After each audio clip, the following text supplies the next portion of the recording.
देखिए, आज 10 क्लास के फिजिक्स का टेस्ट हुआ। इस टेस्ट में लघुत्तरीय प्रश्न दिया गया था।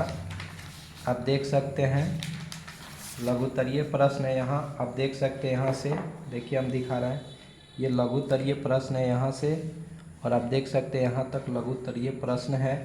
इस लघुत्तरीय प्रश्न से आज हमने क्वेश्चन दिया था बच्चों को लिखने के लिए, कुछ सिलेक्टेड क्वेश्चन था। आप देख सकते हैं 1 से 15 तक दिया गया था, जिसमें पहला क्वेश्चन था आँख की समंजन क्षमता से आप क्या समझते हैं। दूसरा क्वेश्चन था दृष्टि दोष क्या है, यह कितने प्रकार का होता है। तीसरा क्वेश्चन था रेलवे के सिग्नल का प्रकाश लाल रंग का ही क्यों होता है। चौथा क्वेश्चन था सूर्योदय के समय सूर्य रक्त ताप क्यों प्रतीत होता है।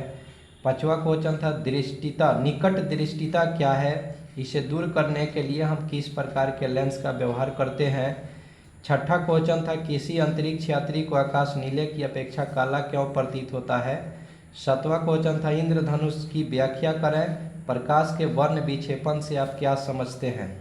आठवां क्वेश्चन था दूरदृष्टि दोष क्या है, इसके निवारण के लिए आप किस प्रकार के लेंस का व्यवहार करते हैं। 9 नंबर प्रश्न आप देख सकते हैं कि प्रकाश का वर्ण विक्षेपण क्या है, स्पेक्ट्रम कैसे बनता है। 10 नंबर क्वेश्चन था कि तारे क्यों टिमटिमाते हैं, इसको समझाना था।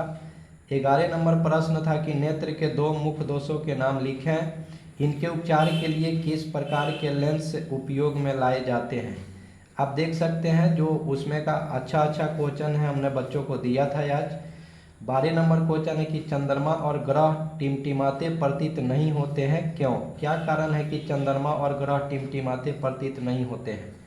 13 नंबर क्वेश्चन है कि यदि हम तीव्र प्रकाश से यानी तेज प्रकाश से किसी कम प्रकाश वाले घर या कमरे में जाएं तो वहां वस्तुओं को स्पष्ट देखने में कुछ समय लगता है क्यों, क्या कारण है, ऐसा बताना था। और 14 नंबर क्वेश्चन था कि स्पेक्ट्रम क्या है, आप किस प्रकार दिखाएंगे कि सूर्य का प्रकाश 7 रंगों अर्थात वर्णों से बना है।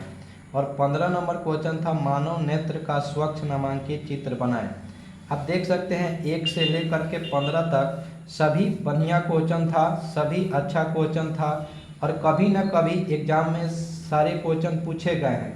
किसी न किसी ईयर में कोई ना कोई प्रश्न इसमें से आ चुका है, इसलिए हमने बच्चों को चैप्टर 3 का फिजिक्स के जो चैप्टर 3 है 10 का क्लास 10 का जो चैप्टर 3 है फिजिक्स का, आप देख सकते हैं हम आपको दिखा रहे हैं, मानव नेत्र, वायुमंडलीय अपवर्तन और फिर वर्ण विक्षेपण। इससे हमने बच्चों को आज 15 क्वेश्चन दिया था बना करके, 15 क्वेश्चन दिया था, तो 15 क्वेश्चन में एक बच्चा ने लिखा है, आप देख सकते हैं मनीष यादव इनका नाम है, और ये अपने स्तर से कुछ क्वेश्चन का आंसर देने की कोशिश की है। जैसे आप देख सकते हैं यहाँ क्वेश्चन है, आप देख सकते हैं आँख की समंजन क्षमता, तो इसके बारे में ये लिखे हैं।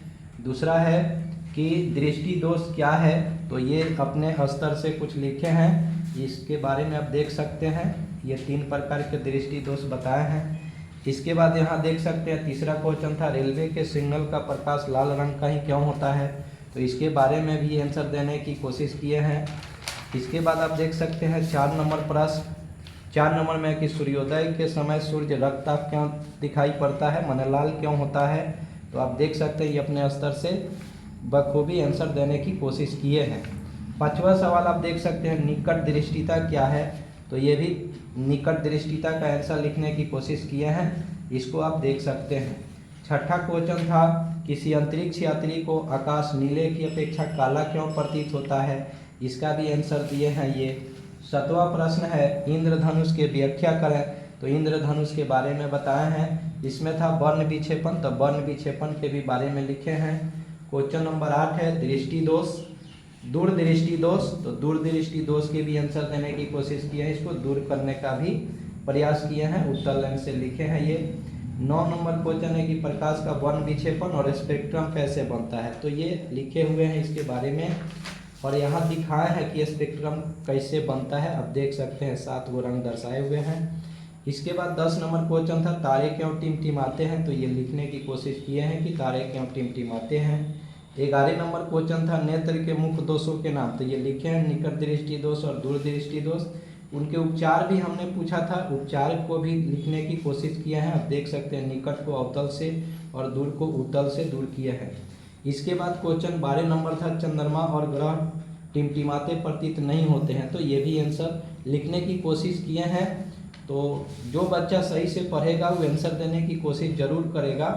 तो आप यहाँ फिर आ सकते हैं 13 ये नहीं लिख पाए हैं, 13 नहीं लिखे हैं। अब देख सकते हैं पहले 14 लिखे हैं। ये स्पेक्ट्रम क्या है, आप किस प्रकार दिखाएंगे कि सूर्य का प्रकाश 7 रंगों से बना है, तो ये भी ये बनाए हैं, अच्छा से बना दिए हैं। अपने स्तर से जितना ये जानते हैं अपने से बनाने की कोशिश किए हैं। इसके बाद 13 नंबर यहाँ लिखे हैं। 13 नंबर है कि यदि हम तीव्र प्रकाश से किसी कम प्रकाश वाले कमरे में जाएं तो वहाँ वस्तुओं को स्पष्ट देखने में कुछ समय क्यों लगता है, तो इसकी आंसर मतलब इस क्वेश्चन का भी आंसर देने की ये कोशिश किए हैं। मतलब जितना जानते हैं ना उतना ये आंसर देने की कोशिश किए हैं। तो आप देख सकते हैं आज तीसरा चैप्टर का एग्ज़ाम हुआ और बच्चों ने भाग लिया था, अपने अपने स्तर से लिखने की कोशिश की। तो आप भी ऐसा कर सकते हैं, आप भी इस पेपर को रिवीजन कर सकते हैं और इस पेपर से हो सकता है इस चैप्टर से अगर तीसरा चैप्टर से कोई प्रश्न आपसे पूछा जाए, कोई भी प्रश्न अगर आए तो मुझे भरोसा है और विश्वास है कि इस 15 नंबर यानी 15 को क्वेश्चन में से ही कोई क्वेश्चन आपसे पूछा जा सकता है। तो आप लोग इस 15 क्वेश्चन को रिवीजन कर लें, 1-2 बार कॉपी पर लिख लें और लिखने के बाद आप याद कर लें। धन्यवाद।